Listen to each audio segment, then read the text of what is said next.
네, 안녕하세요. 저는 챔이라는 이름으로 이제 재테크 유튜브 채널 운영하고 있고요. 원래 이제 애널리스트로 증권사에서 일을 하다가 지금은 퇴사를 하고 이제 서울대학교 대학원에서 이제 금융에 인공지능 접목한 연구하면서 재테크 관련한 콘텐츠들 만들고 있고요. 얼마 전에는 이제 아기도 낳아서 아기 엄마가 된 직업이 총 3개인 네, 여자입니다.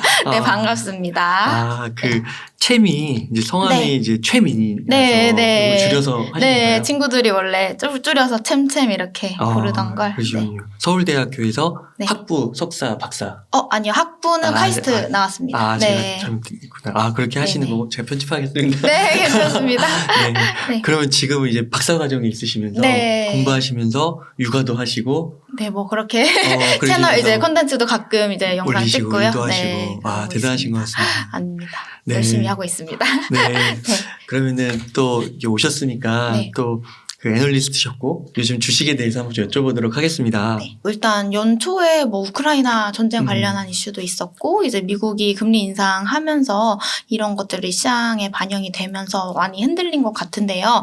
일단 작년 중반 말부터 근데 아마 느끼셨을 거예요. 뉴스나 신문 같은 데서 물가 관련한 얘기 굉장히 많이 나왔었잖아요. 그래서 핵심은 이제 물가다라고 생각을 하고 있고 이제 뭐 인플레이션이나 혹은 이제 요즘에는 뭐 스태그플레이션 관련한 얘기까지 나오고 있는데 이제 이런 물가를 이제 물가에 대응해서 연준이 얼마나 기준금리를 빨리 올릴 것인가라는 걸 이제 앞으로 굉장히 중요하게 봐야 될 것 같고 이제 최근에 가장 나왔던 업데이트된 뉴스 기준으로는 연준이 올해에 이제 올해 말 기준으로 2%에서 2.5%까지 기준금리 올릴 것 같더라고요. 이제 그에 따라서 우리나라 기준금리도 올라가고 있고, 근데 이렇게 금리가 올라가게 되면 솔직히 말해서 지난 몇 년 동안 장이 진짜 좋았죠. 그래서 뭘 사든 초보자가 들어와서 웬만큼 뭐 분산 투자해서 3-4 종목 사서 가져가면 뭐 사실 10% 정도는 먹을 수 있는 그냥 장이었다고 저는 생각을 하는데 이제 사실 그런 그림은 나오기 어렵지 않을까라고 생각을 해요. 그래서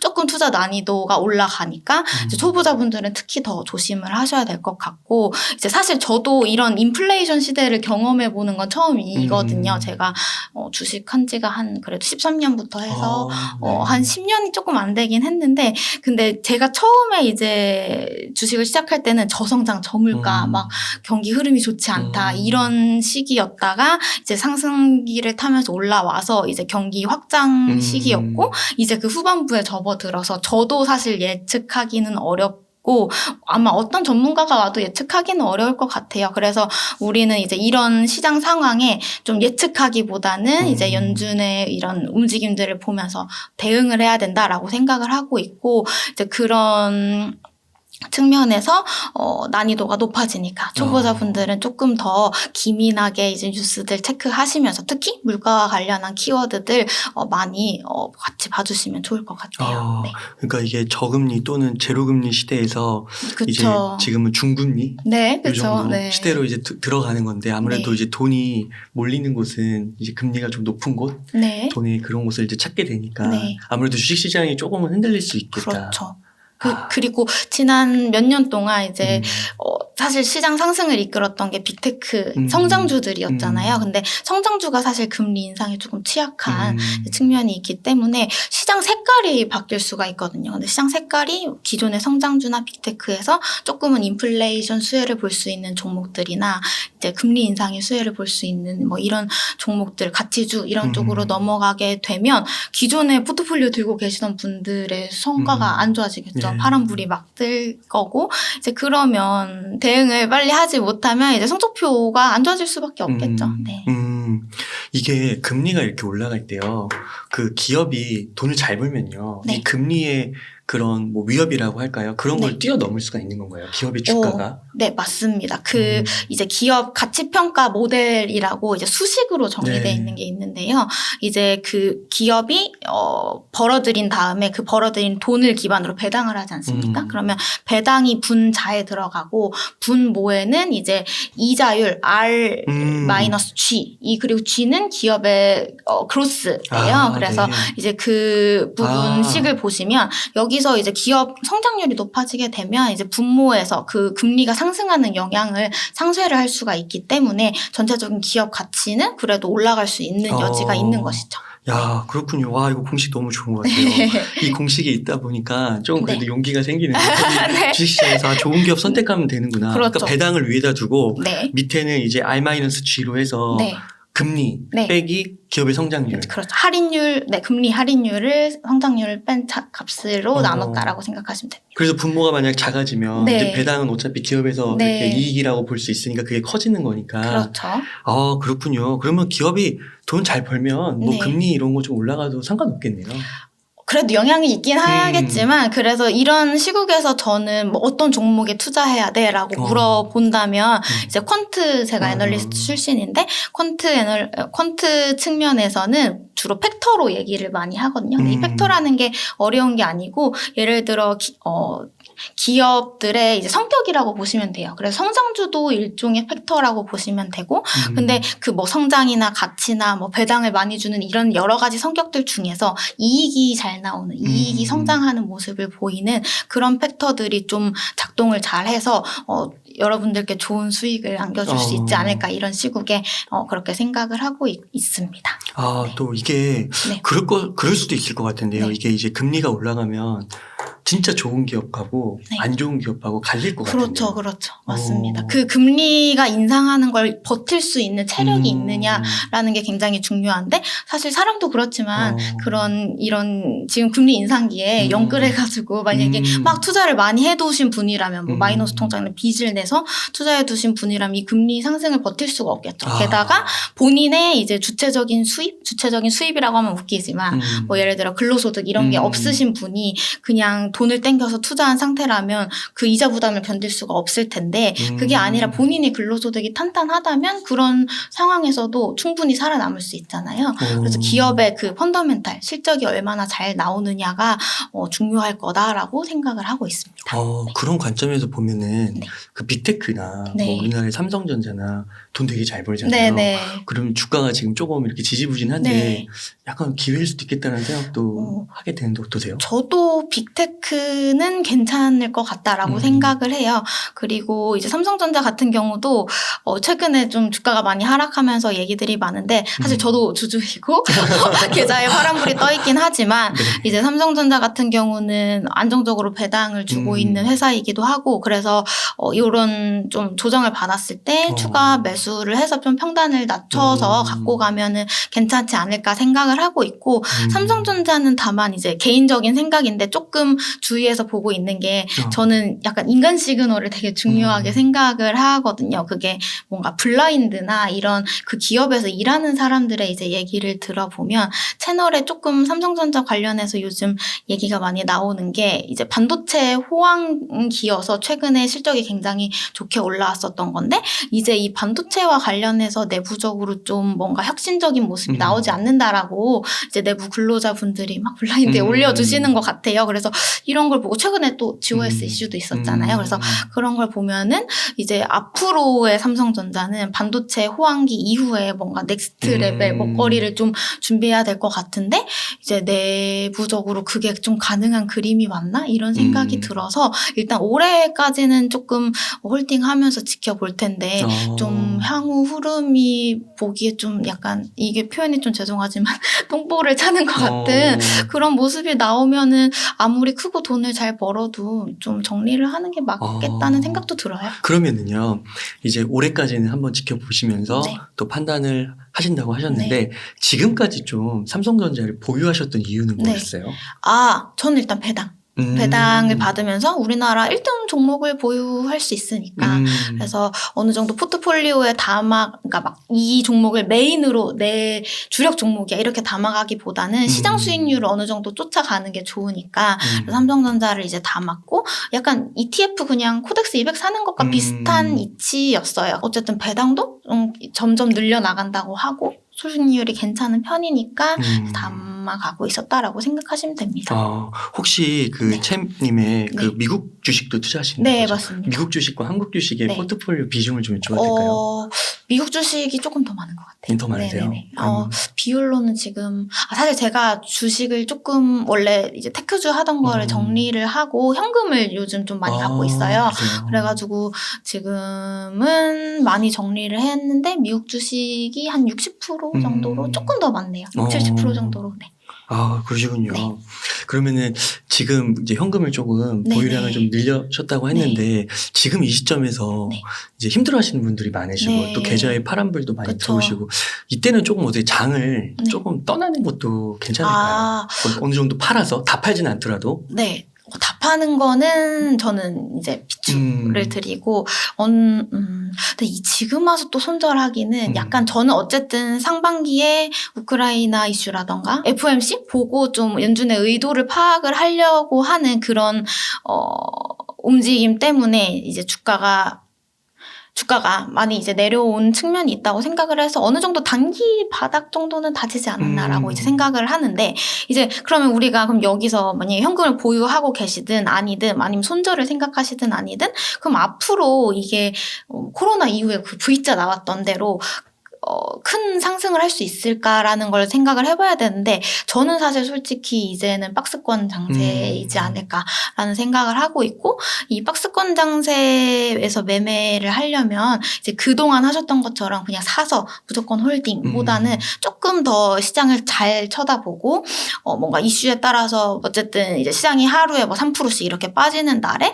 조금 힘을 실어서 뭔가 레버리지 ETF나 뭐 이런 아니면 좀 내가 평소에 보고 있던 종목 중에 낙폭이 큰 종목이 있으면 이런 종목에 이제 이런 종목을 매수하는 식으로 이제 접근을 하는 게 이제는 바람직하다고 이제 생각을 해요. 뭔가 무지성으로 그냥 매월 따다다닥 이렇게 사는 것보다는. 근데 이거는 제 개인적인 생각이고요. 근데 이런 게 쉽지 않잖아요. 솔직히 언제 직장인이 매일 뉴스 보고 좀 더 투자하고 이런 게 쉽지 않으니까 쉽지 않으신 분들은 이제 기존처럼 그렇게 투자를 하셔도 되고 근데 다만 조금 더 여력이 있으신 분들 공부를 더 해서 내가 조금 수익을 더 내고 싶다라고 하시는 분들은 아까 말씀드렸던 대로 좀 시작이 많이 하락한다 싶을 때 레버리지 활용해서 좀 ETF들 투자해 보시는 것도 괜찮다라고 생각을 해요. 네. 그럼 박스권이면은 좀 올랐을 때는 또 바로 내배도 그러니까 하고. 너무 크게 뭐 30% 이상 막 더블 이런 걸 기대하시기보다는 뭐 사실 시장이 조금 반등 기술적으로 올라오면은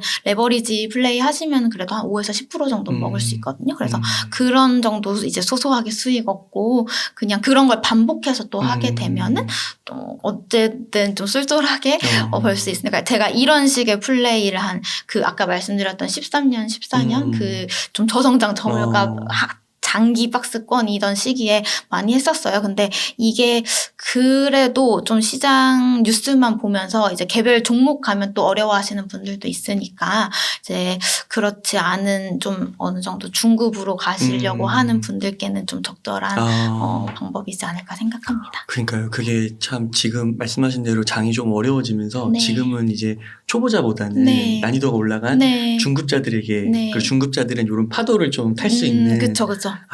그런 적절한 표현이네요. 파도를 타는. 네.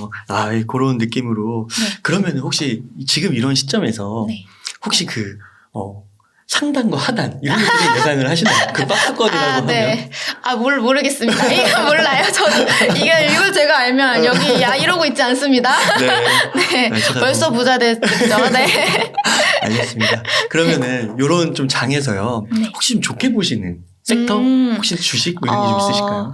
이거는 좀 제 개인적인 성향이 많이 반영이 될 수밖에 없는 게 제가 이제 몇 년간 주식을 하면서 아마 투자하시는 분들도 느끼실 텐데 내가 투자했을 때 되게 수익이 잘 나고 뭔가 보고서나 공부를 할 때도 착착착 이해가 되는 섹터가 있고 읽어도 모르겠는 아무리 봐도 마음이 안 가고 투자하면 많이 잃는 손절을 계속 하게 되는 섹터가 있어요. 근데 저는 이제 개인적으로는 컨텐츠 쪽 을 좀 되게 좋아하는 편이고 근데 이 컨텐츠 쪽이 어쨌든 지금 앞으로 인플레이션 시대에 또 크게 영향을 받지 않을 이제 섹터 중에 하나예요. 그래서 저는 이제 개인적으로 그 섹터를 좋아하는데 질문해 주신 뭔가 앞으로 그럼 뭔가 인플레이션이나 물가나 이런 것들에 괜찮을 수 있는 섹터는 저는 산업재 쪽 산업재가 뭐 조선 기계 이런 쪽 아니면 건설 막 이런 부분을 이제 얘기를 하는데요. 최근 그러시군요. 아마 뉴스 보시면 그리고 체감적으로 혹시 뭐 집을 사셔서 인테리어를 하시는 분들 아마 많이 느끼셨을 텐데 엄청 물가 많이 올랐어요. 그래가지고 이런 가격 상승에 대해서 조선이나 뭐 건설이나 기계 이런 쪽들 산업재 쪽 이제 회사들은 수혜를 볼 수 있는 부분이 있어서 저는 개인적으로는 조선도 괜찮게 보고 그다음에 그 은행 쪽도 이제 뭐 당연히 금리 인상의 수혜를 받을 수 있는 쪽이니까 금융 쪽도 괜찮게 보는데 이제 이 섹터들이 방금 말씀드린 섹터들이 공부할 때 난이도가 되게 높아요. 산업재 특히 조선은 굉장히 어렵습니다. 그래서 저도 아까 컨텐츠를 먼저 말씀드린 이유가 조선도 좋아하긴 하는데 제가 투자를 해서 수익이 괜찮게 잘 나지를 못했었어요. 그래서 뭔가 괜찮을 것 같은데 제가 공부하기가 어려운 것 같아서 이제 말씀을 두 번째로 드린 부분이다라고 생각해 주시면 돼요. 네. 그러니까 되게 좋아 보이기는 하는데 이게 사실 어려우니까 어려운 분야라서 근데 말씀은 해주시는 거고. 네네. 그래서 공부하실 이제 이 영상 보시는 분들은 이런 쪽 보셔도 좋을 것 같아요. 그러니까 저도 요즘 좀 이렇게 방송을 좀 보니까 다른 방송 보니까 건설을 좀 많이 얘기하시는 것 같아요. 맞아요. 시멘트 재건축 이런 것 때문에 그런가. 그쵸. 요즘 또 아무래도 정권이 바뀌고 재건축 쪽이나 공급 관련해서 얘기가 많이 나오잖아요. 그러니까 건설 쪽 좋게 보시는 것 같고 뭐 건자재 쪽까지도 포괄적인 건설을 다 좋게 이제 많이 얘기해 주시는 것 같아요. 그러네요. 그 컨텐츠 같은 경우는 뭐 이제 K-드라마, 영화, 네, 뭐 K-팝. 그런 쪽. 이게 이제 본인이 제가 뭔가 주식 관련해서 강의를 하거나 영상을 찍을 때 이제 항상 말씀드리는 게 내가 좋아하는 것에 투자하는 것부터 시작하면 좀 재밌거든요. 투자가 재밌어야 돼서 이제 그런 측면에서 사실 컨텐츠 쪽은 영상 보시는 분들도 아마 쉽게 접근을 할 수 있는 부분일 것 같고 다만 이제 이쪽 컨텐츠 쪽 종목들은 이제 최근에 뭐 넷플릭스 들어오고 하면서 좀 많이 이제 커진 좀 성장주의 성격이 조금 강하긴 해요. 그래서 좀 잘 종목 단위로 들어가실 때는 잘 공부해서 괜찮은 종목을 선별해서 들어가셔야 된다라고 생각합니다. 그러니까 그 대형주에는 네. 그 CJ 쪽 그런 쪽 스튜디오 드래곤이나 뭐 이런 것도 있고 아니면 엔터 쪽에서는 뭐 기획사들도 있을 수 있고요. 뭐 이거 뭐 기업이야 뭐 치면 바로 또 시가총액이 순서대로 나오니까 그쵸. 그렇게 해서 마음에 드는 것으로 한번 보시면 될 것 같고 그 많은 분들이 막 뭐 반도체나 네. 2차 전지나 자율주행 이런 거 뽑잖아요. 그런 거는 어떻게 생각하세요?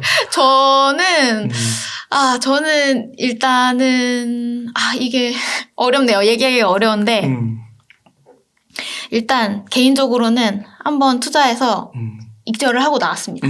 그래서 다시 들어갈까에 대해서 여기서 죄송해요. 다시 얘기할게요. 네. 그쪽도 좋죠. 그래서 뭔가 성장성 반짝반짝 빛나는 이제 종목들이잖아요. 그래서 되게 수익률이 그 최근 장에 좋았는데 개인적으로는 이제 익절을 하고 나왔고 이제 남겨둔 거는 다 우리 모두 아는 그 테슬라. T모 종목은 그냥 계속 들고 있고 저는 개인적으로 이제 테슬라는 그 앨런 머스크의 그 뷰에 굉장히 공감을 많이 하는 편이어가지고 그거는 이제 장투로 개인적으로는 지금 아이 계좌에도 이제 그 종목을 사줄까 이제 생각을 하고 있어요. 테슬라가 단순히 이제 말씀하신 전기차 종목이 아니라고 저는 생각을 하기 때문에 이제 그렇게 보고 있고 그다음에 뭐 CEO도 요즘 시대에 되게 중요한 뭔가 투자를 결정하는 팩터 중에 하나라고 생각하는데 그런 사람이 잘 없죠. 그렇게 쇼맨십하면서 기업도 잘 이끄는 사람이 없는 것 같아서 물론 이제 안티도 많지만 네, 저는 개인적으로 그렇게 생각합니다. 그러니까 한번 시세를 보셨고 여기서 뭐 추가 상승하기는 조금 시간이 걸릴 수도 있기 때문에 일단은 조금 나오신 거고 그리고 이제 다른 쪽 아까 방금 말씀드린 그쪽에 조금 더 기회를 보려고 하고 있습니다. 이렇게 말씀을 하실 때 되게 다방면에 관심이 많으신 것 같아서 혹시 그 한 종목을 몇 개 정도 이렇게 보유하세요?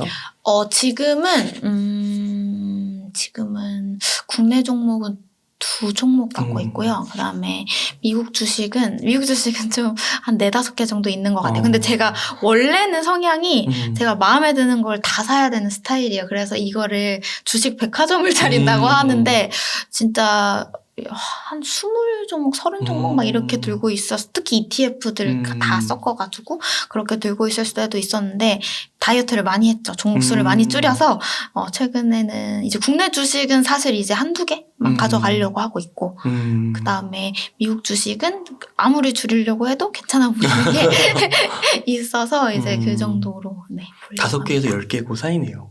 그렇죠. 네. 그러시군요. 혹시 ETF도 하시나요? 네. ETF를 저는 사실 더 좋아하긴 해요. 그리고 그 주변에 추천해줄 때 친구들이 이제 막 물어보잖아요. 뭐 어떻게 투자할까 이러면은 저는 잘 이제 모르는 분들한테는 그냥 개별 종목 하지 말고 ETF 하라고 많이 얘기하는 편이에요. 네. ETF는 좀 어떤 섹터? 지금 말씀해주신 이런 저는 ETF는 그냥 시장 지수, 시장 지수, 그냥 S&P QQ 이런 거, 네, S&P, 네. 네 이런 거. 실제로 뭔가 유튜브나 요즘 콘텐츠들 많이 보면 리세션, 이제 경기 침체 이런 얘기들이 많이 등장을 하더라고요. 근데 이제 자료들을 조금 찾아보고 읽어보고 하니까 개인적으로 좀 리세션 진입할 가능성이 있는 시나리오 중에 하나로 보는 게 이제 금리 인상하고 있잖아요. 지금 물가 대응한다고. 근데 이제 금리를 이제 올렸어요. 연말이 됐어요. 근데 금리는 올렸는데 그리고 생각보다 많이 이제 못 올렸는데 물가가 안 잡히는 거죠. 근데 뭔가 지금 고용지표나 경기가 그래도 괜찮은 편인데 경기가 이제 침체로 진입을 하기 시작한다. 근데 그러면 이때 원래 만약에 금리를 충분하게 올려놔서 이제 연준이나 이런 데서 뭐 다시 금리를 인하하는 이런 식의 정책 카드가 있으면은 그래도 괜찮을 것 같은데 이제 충분히 그렇게 올리지 못한 상태로 이도 저도 아닌 뭔가 상황이 나온다, 지표들이 나온다 이러면은 저는 뭐 말씀하신 대로 크게 또 빠질 수 있지 않을까 생각을 하고 뭐 일각에선 또 그런 상황이 벌어지면 또 다시 또 돈 풀 수도 있다 뭐 얘기를 하시기도 하는데 그렇죠. 물론 그럴 수도 있죠. 근데 이제 그거는 그때 가서 이제 대응을 할 부분이고 말씀하신 뭔가 리세션이나 침체 시나리오 중에 가장 뭔가 가능성이 높은 발생할 가능성이 높은 건 그거라고 이제 생각을 하고 있어요. 그러니까 이게 경기 회복이냐 침체냐 이거 두고 지금 되게 논쟁인 것 같더라고요. 그러니까 아무도 모른다고 하더라고요. 그렇죠. 아무도 모르죠. 변수가 너무 많아가지고. 그쵸. 네. 예, 이렇게 해서 시황 정리에서부터 그 좋아 보이는 섹터 정리까지 너무 깔끔하게 잘해주셔서 감사드리고 실제적인 그런 단계로 좀 내려가서